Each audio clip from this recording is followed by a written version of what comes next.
My name is Apostle Alistar Chibanda. Ndoda kukomenta pa issue yakambotaurwa na Apostle Chiwenga yavaiti iyo murume afane kurora munhu asiri virgin. Hanzi ukarora munhu asiri virgin atifane kupemberera okufara.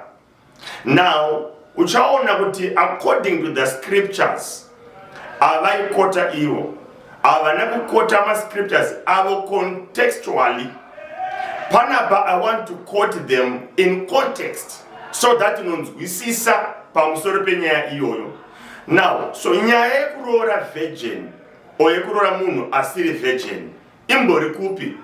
Leviticus chapter number 21 from verse number 10.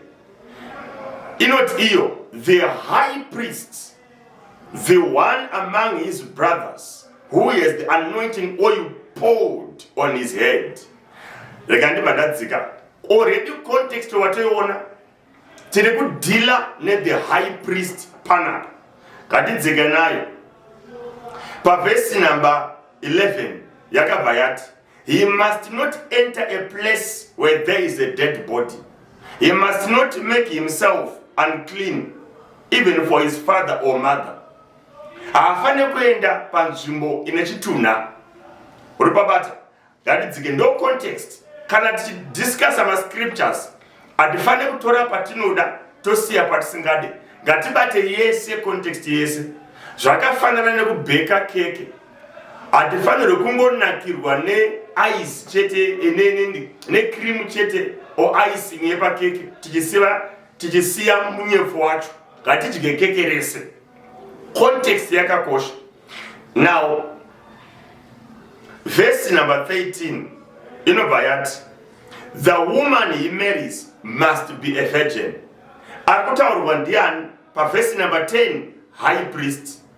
Nyaya iyi haina kuudzwa munhu wese muIsraeri. Nyaya iyi yaudzwa high priest chete. High priest chete. Kureva kuti Aaron nemamwe ma high priest akateera pabva na Aaron. Verse number 14. He must not marry a widow, a divorced woman, or a woman defiled by prostitution, but only a virgin from his own people. Urupaona, arikuudzwa izvi ndiani? High priest chete. Do context yenyaya. Tochimanya kunonouya kuna Hosea angari muprofita. Mwari akamutendera kurora hure, a prostitute. Urikupaona kwete izvozvo zvega.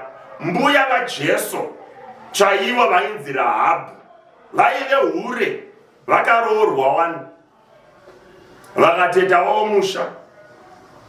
Tobva ipapo ngatichiuya mucontext yemuNew Testament. Ndoda kuti unobata ipapapo because pakakosha.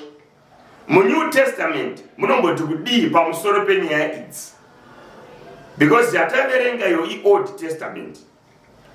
New Testament ndine mascripture matatu andoda kukupanda kunovhara. Romans 8 verse number 1 inoti there is therefore now no condemnation to those who are in Christ Jesus. Kureva kuti zvekuti munhu akaroora musikana asiri virgin atipemberere yato discrimination ne condemnation muchurch yakarambwa na Kristu. So kana taa muchurch there is no condemnation. Paulo, Peter, James, John, nemamwe maapostles vakaparidza muNew Testament. Hakuna kamboparidza doctrine rakaparidzwa rekuti haufani kuroora munhu asiri virgin kana kuti ukaroora munhu asiri virgin amufani kupemberera. Hakuna kaparidza izvozvo. There is therefore now no condemnation to those who are in Christ Jesus. 1 Corinthians chapter number 7. Udakuverengera nini verse number 8.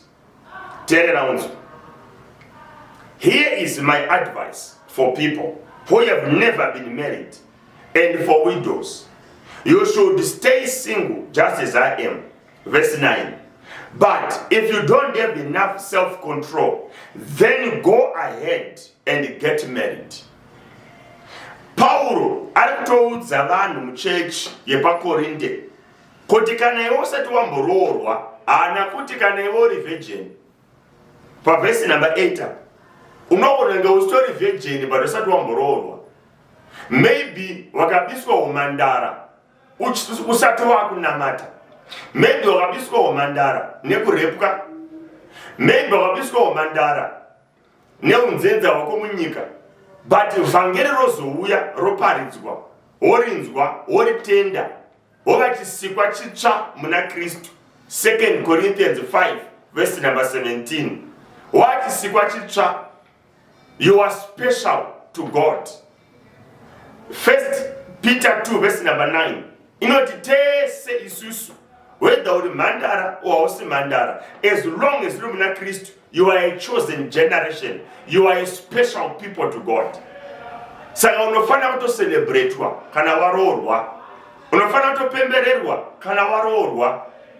Handisi kukurudzira mhandara dzedu kuti dziite unzenza.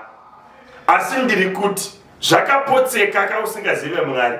But now wamuna Kristu, wakuziva Mwari, wakuzvichengeta. Woregedza here kuroorwa nekuti hausi virgin. Woregedza here kupembererwa nekuti hausi virgin. Aiwa, wachisikwa chitsva chakuziva Mwari, chakuzvichengeta muna Kristu. Kunyange wakazowana Kristu wabiswa humhandara.